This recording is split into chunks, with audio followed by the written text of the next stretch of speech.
네, 안녕하십니까. 박건호의 의료 한방입니다.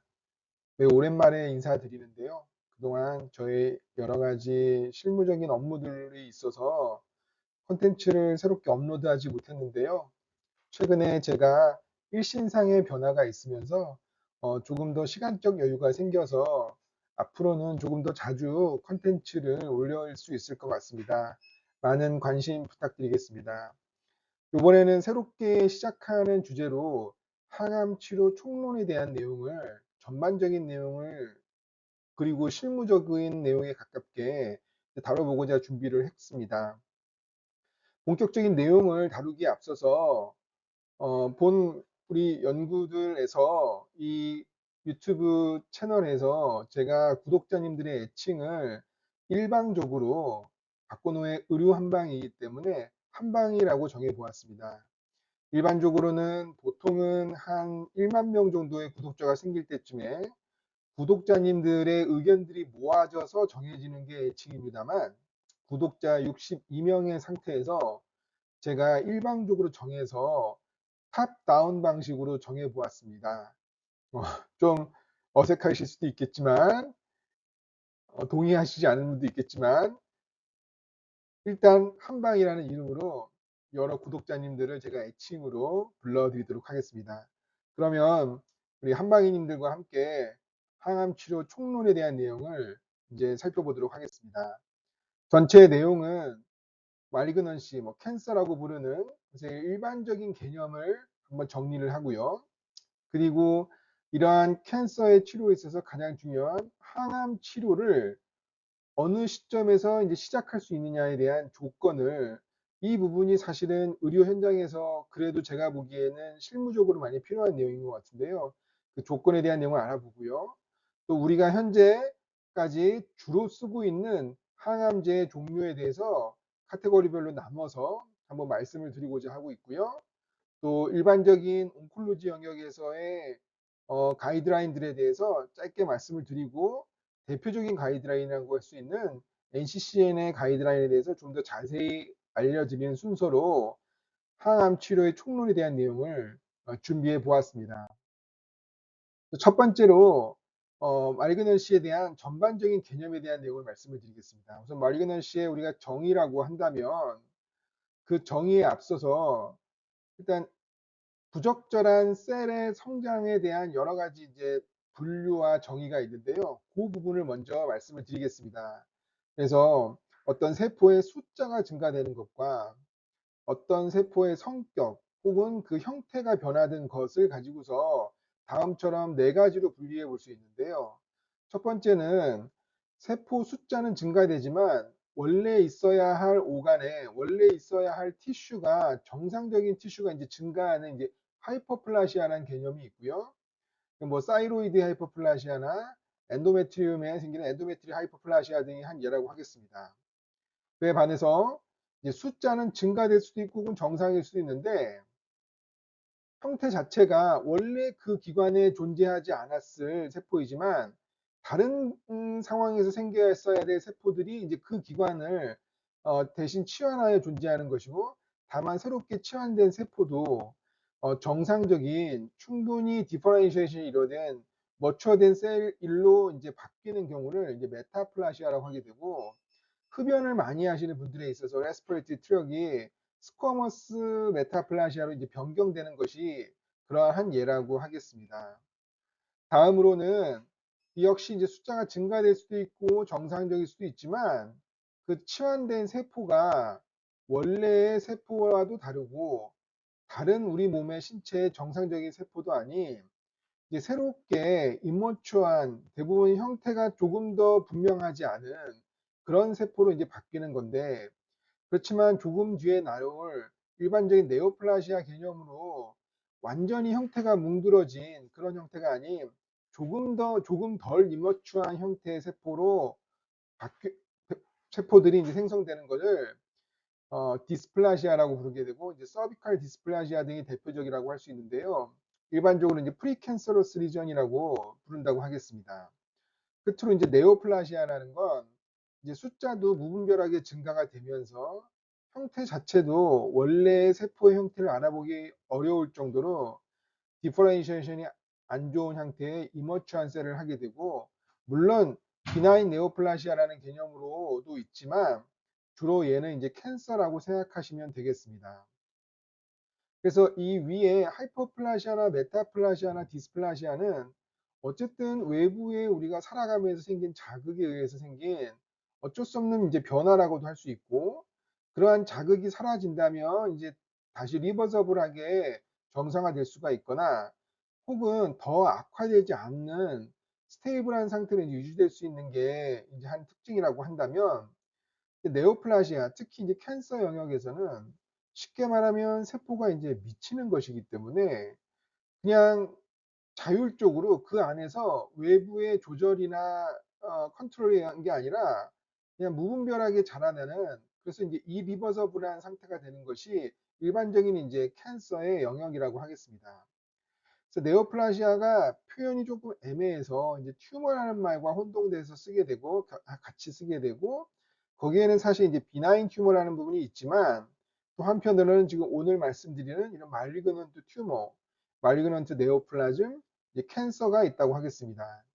이러한 캔서의 어떤 임상적인 특성이라고 한다면, 세포가 이렇게 한 오간을 감싸고 있고 그 밑에 여러 조직체가 있는데 거기에 이제 베이스먼트 멤브레인이라는 게 있는데, 그 범위를 침범해서 그 국소 병변이 진행하는 특성이 있거나, 혹은 캔서 자체는 어디 림파틱이나 블러드 베스를 통해서 다른 기관으로 이제 전이 되는 그런 이제 임상적 특성을 갖고, 그런 임상적 특성을 가질 듯한 모습이 몰폴로지에서도, 셀의 몰폴로지에서도 이머추하거나 푸어 디퍼렌시얼 형태로 나타날 수 있기 때문에 이제 그런 경우를 우리가 이제 캔서라고 부른다고 하겠습니다.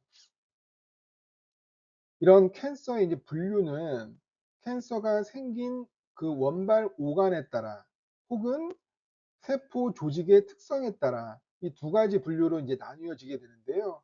같은 얘기입니다만 이제 오간에 의해서 나눠지는 경우에는 그 발생한 어나토믹 사이트에 따라서 이제 분류해서 부르게 됩니다. 그래서 폐에 생기면 렁 캔서, 브레스트에 생기면 브레스트 캔서, 뭐 스토마 캔서, 블래더 캔서 이렇게 부르는 것이라고 할 수 있겠고요. 패솔로지에 따라 부르는 거는 이런 오간과는 무관하게 이 캔서의 형태를 가지고 나누게 되는데, 주로 이제 칼시노마, 뭐 살코마, 류케미아 이런 등등을 부르게 되고, 또 칼시노마 안에는 뭐 아데노칼시노마, 스코머스 칼시노마 이렇게 나누게 되고, 살코마 안에는 뭐 라이포살코마, 뭐 랍도마이오살코마 등등으로 이제 나누어져서 그런 식의 이제 패솔로지 베이스로 이제 분리를 한다고 하겠습니다.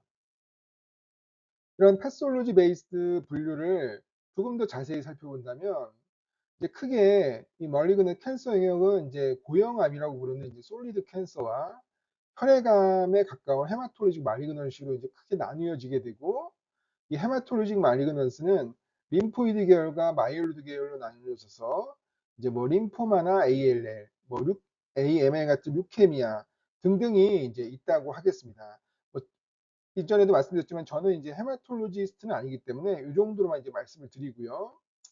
반대로 이제 솔리드 캔서는 에피세리알 셀 오리진의 세포냐, 메센키말 오리진의 세포냐에 따라서 에피세리알 오리진은 이제 칼시노마라고 부르게 되고, 메센키말은 이제 살코마라고 이제 부르게 됩니다. 이렇게 표현하면 조금은 뭐 어색하실 수도 있는데요.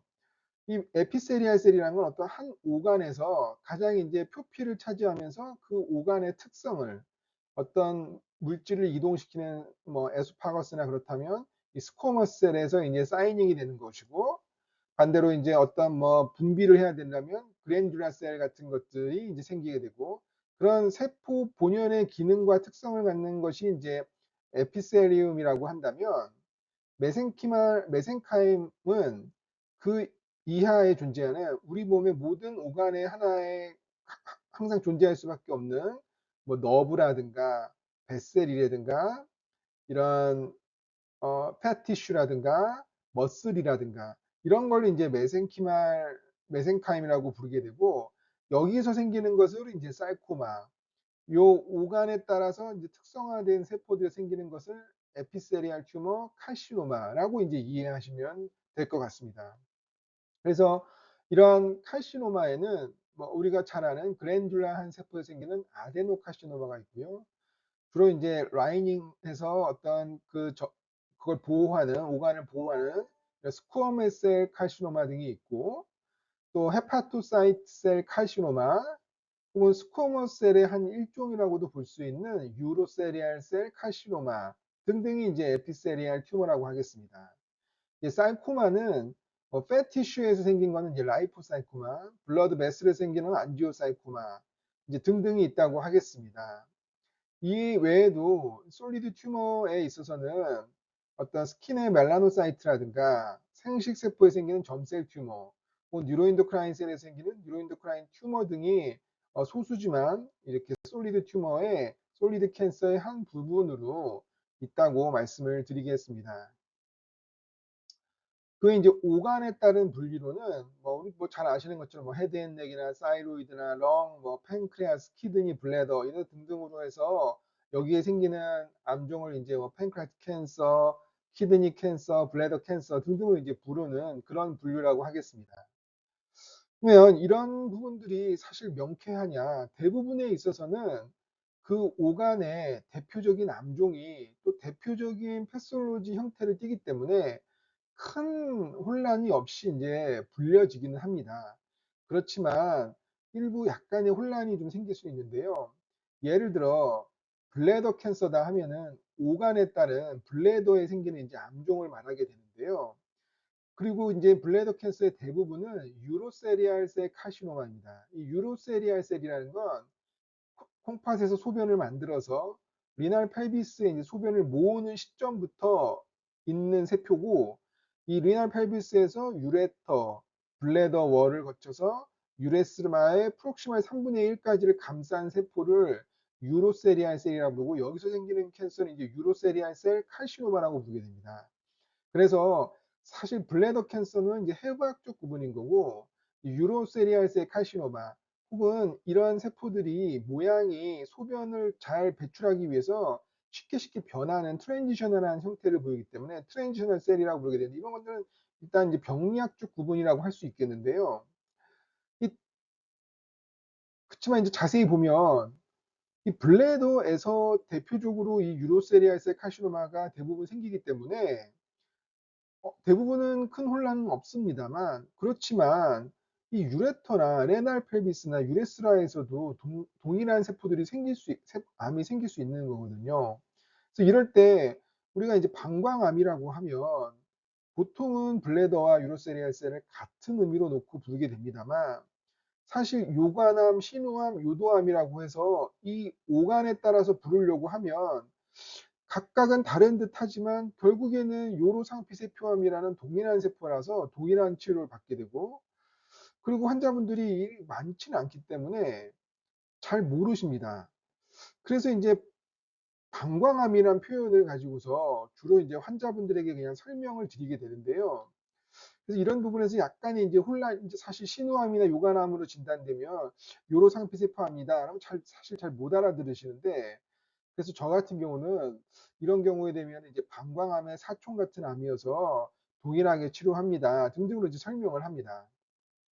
반대로 블래더에 생기는 암이라고 해서 대부분은 유로세리알 셀 카시노마지만 드물게는 이제 스쿼머스 셀 카시노마도 있고요.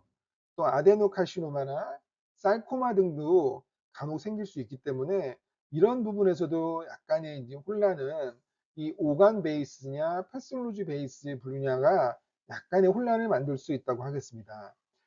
그렇지만 현실적으로 이제 어쩔 수 없는 상황이기 때문에 우리가 이런 컨셉을 가지고 의료인이 설명을 한다면 대부분 좀 비교적 젊은 환자분이거나 보호자분들은 쉽게 다들 잘 이해를 하십니다. 그래서 중요한 건 우리가 이런 개념을 이해하고 설명을 해야 된다라고 말씀을 드리겠습니다.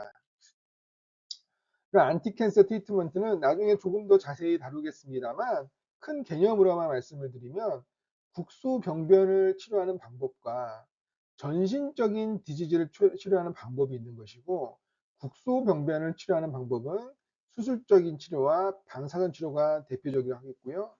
전신 치료는 전신으로 약물이 도달해야 되기 때문에 일반적인 항암 치료와 최근에 나오는 뭐 항암 치료의 일종이라고도 할 수 있는 바이올로직 에이전트 등이 이제 치료 방법이라고 하겠습니다. 대부분의 경우에 있어서 한 가지 방식으로만 이루어지는 경우는 매우 드물고요.